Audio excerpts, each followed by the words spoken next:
Sainte Marie, Maman bon Dieu, pour nous. Saint Michel, tout bon ange bon Dieu, pour nous. Saint Jean-Baptiste et Saint José. Bonjour, bonnes frères, sœurs mauriciennes d'ici et d'ailleurs. Merci de terminer rejoindre nous dans nos programmes Un Saint chaque jour. Et dans ce programme-là, nous avons l'occasion de faire un peu connaissance avec bonnes saintes que l'Église invite nous pour célébrer chaque jour. Et nous pouvons aussi demander prier pour nous et intercéder pour nos familles. Aujourd'hui, 6 octobre, l'Église invite nous à célébrer mémoire Saint Bruno. Saint Bruno, patron, ban chartreux et ban ermite. Patron, ban éducateur, ban professeur, parce qu'il tient le maître d'école lui-même. Patron, ban dimoun qui pérode la paix intérieure. Et nous profitons de l'occasion pour saluer ban Bruno, ban Brunon, ban Bruna, ban Brunella. Un jour dans la ville de Reims, alors que Bruno était un professeur respecté, très intelligent, très intellectuel, admiré pour sa connaissance, pour son expertise dans ce domaine, son intelligence. Un événement qui arrivé qui bouleverse l'ordre établi. Un maître renommé de la cité fait mort. Alors, comme à la coutume ou les, sur l'écho fin exposé publiquement, entouré de ban dignitaires, de ban élèves, et ban cueillis qui viennent là pour rendre un dernier hommage. Mais soudain, une affaire impensable arrivait. Devant la foule, étonnée, sidérée, cadavre là, qui tinait, il commence à crier avec la voix vraiment qui fait faire du monde, comment dire, une sueur froide. Et il peut dire, par la juste sentence de Dieu, je suis accusé. Par la juste sentence de Dieu, je suis accusé. Un frisson passe à travers l'assemblée. Parce que ce n'était pas simplement un phénomène étrange, ni une hallucination collective.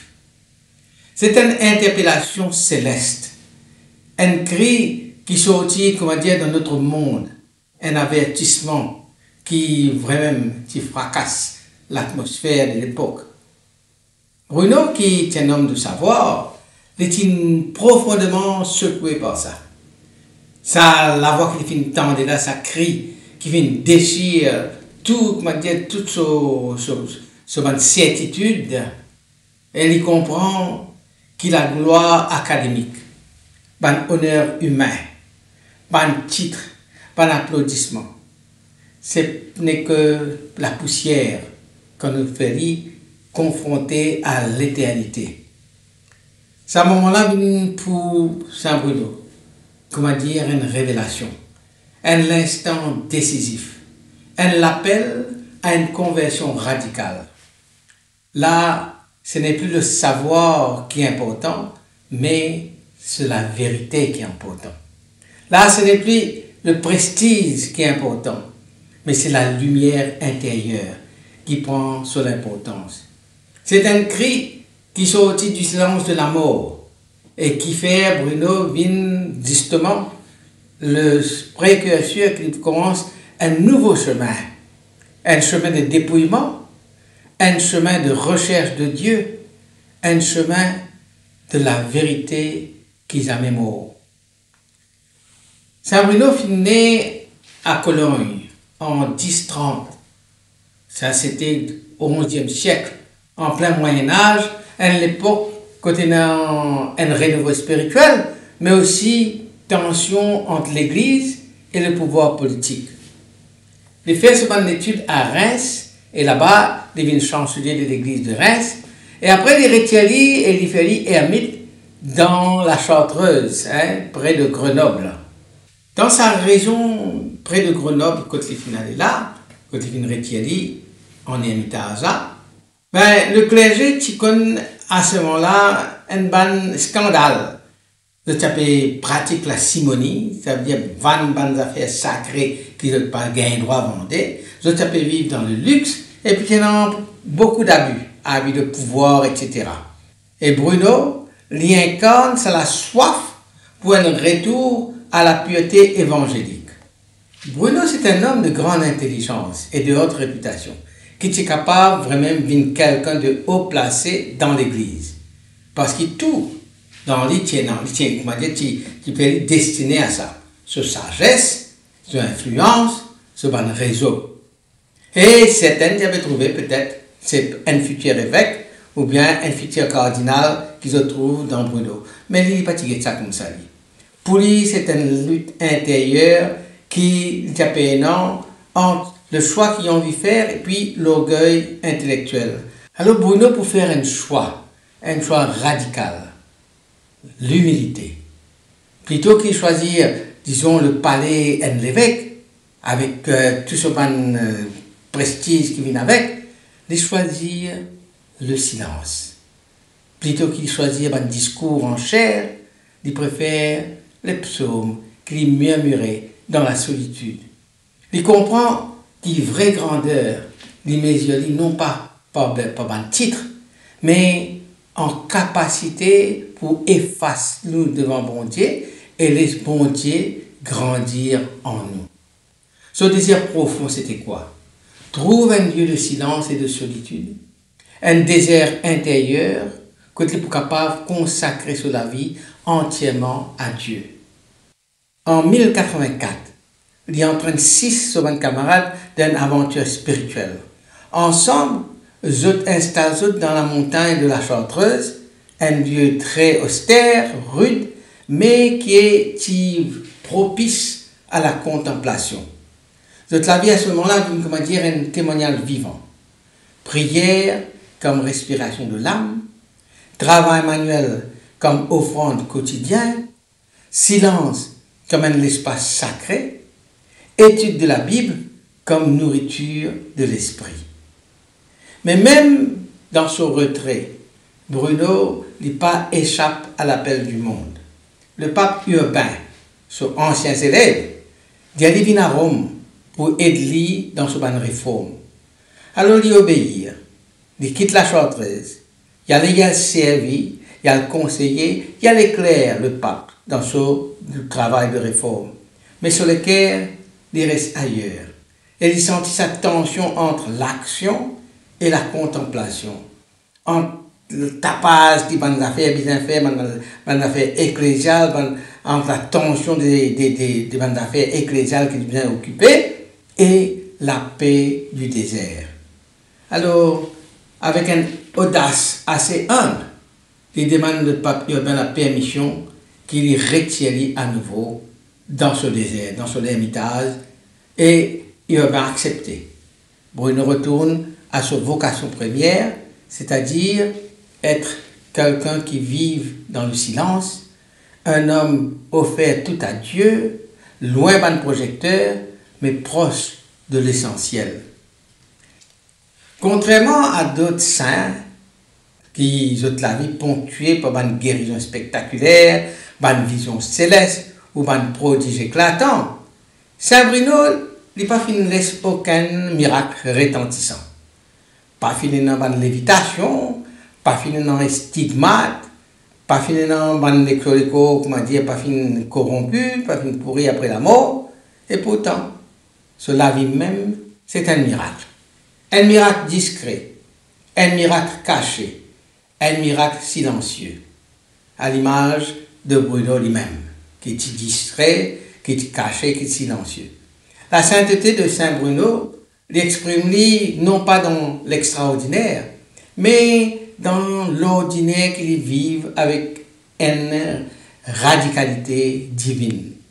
Ce miracle, c'est sa fidélité, ce silence, ce refus des honneurs. Ce miracle, c'est sa capacité pour les effacer, pour qu'il bon Dieu prend toute sa place dans sa vie. Mais c'est tout. Ce plus grand miracle, c'est l'ordre qu'il vient fonder, les Chartreux. Depuis près de 1000 ans, les moines chartreux, ils vivent selon l'esprit de Bruno.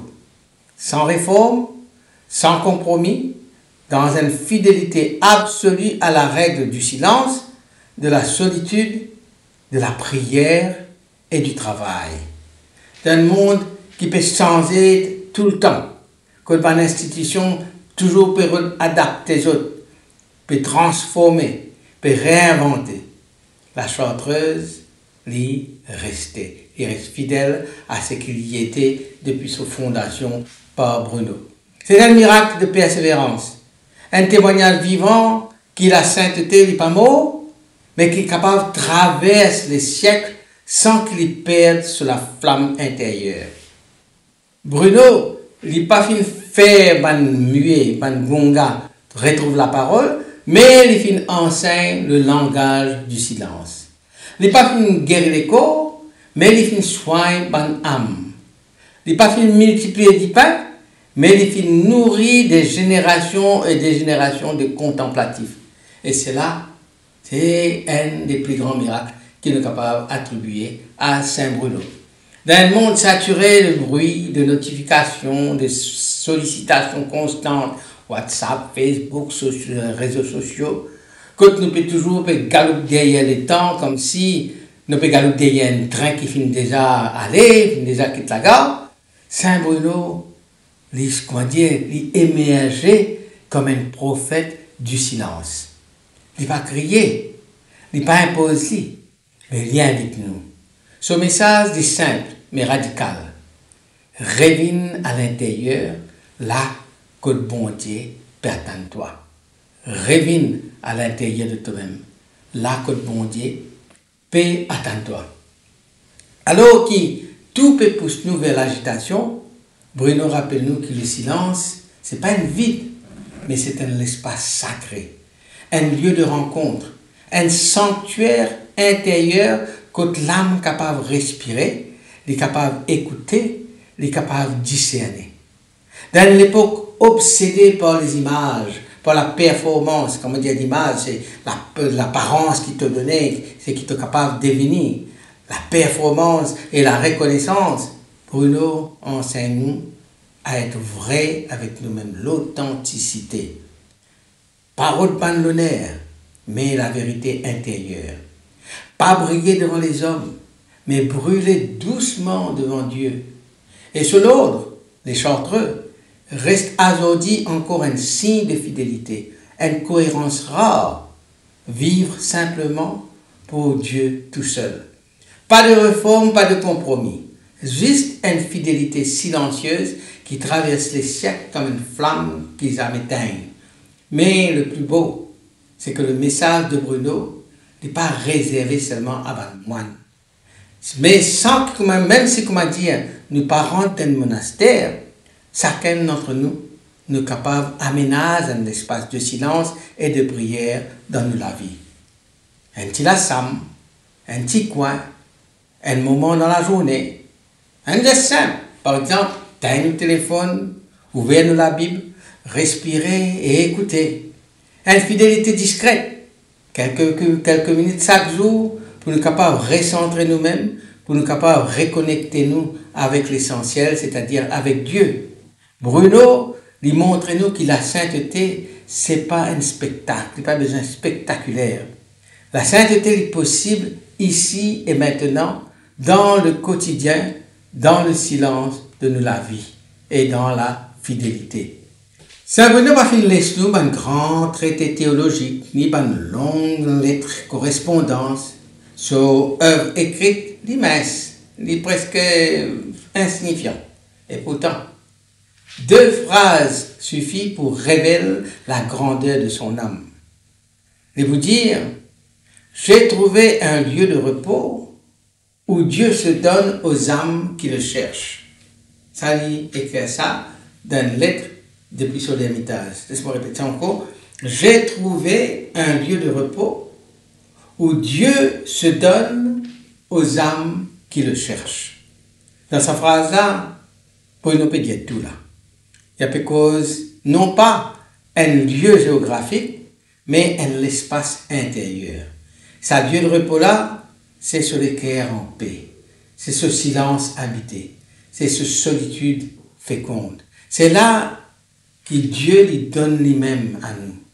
Non pas parce qu'il nous mérite lui, mais parce qu'il nous relie. Bruno enseigne-nous que la recherche de Dieu est déjà une rencontre, que sa désir sincère lui ouvre la porte à sa mystère de la rencontre avec Dieu. Et puis il peut dire aussi, tandis que le monde tourne et s'agite, ici nous goûtons la paix. Tandis que le monde tourne et s'agite, ici nous goûtons la paix. C'est une parole de résistance douce contre tout ce que le monde agité peut proposer. Le pape condamne l'agitation, mais il propose une alternative. À nous goûte la paix. Non pas une paix superficielle, mais une paix profonde, enracinée dans bon Dieu. Ça, c'est le cœur même du charisme de l'ordre des Chartreux, les Carthusiens. Fuir le tumulte, ta paz, non par peur, mais par amour du silence où Dieu nous parle. Quand nous guettons ces phrases, quand nous écoutons ces phrases, nous, comment dire, devant une icône verbale. Je ne pas expliquer les autres, mais nous contemplons les autres. Je donne-nous l'invitation pour nous ralentir, pour nous écouter, pour nous rôder. Je rappelle-nous que la parole la plus puissante, souvent, est née du silence, et que parfois, 2 phrases est assez suffisant pour changer nous la vie. Alors, à nous prier. Saint Bruno, toi qui finis quitte tout ban l'honneur pour toi rôde le silence de Dieu, aide-nous pour compter la prière plus que les paroles, pour compter la vérité plus que les apparences, pour compter la fidélité plus que les succès. Fais-nous gagner un cœur simple et humble, qui est dans sa capacité du silence pour écouter la voix bon Dieu.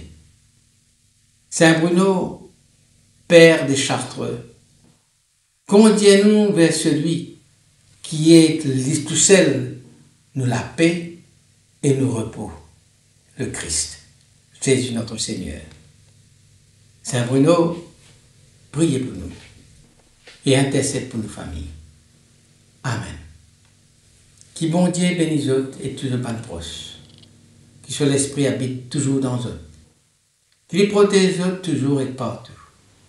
Au nom du Père et du Fils et du Saint-Esprit. Amen et à demain. Saint-André et Saint-Matthieu, priez pour nous. Saint-Jean, Saint-Marc et Saint-Luc, priez pour nous, priez pour nous, priez pour nous. Sainte-Marie-Madeleine et Saint-Étienne, Priez pour nous, Saint-Ignace et Saint-Laurent, priez pour nous.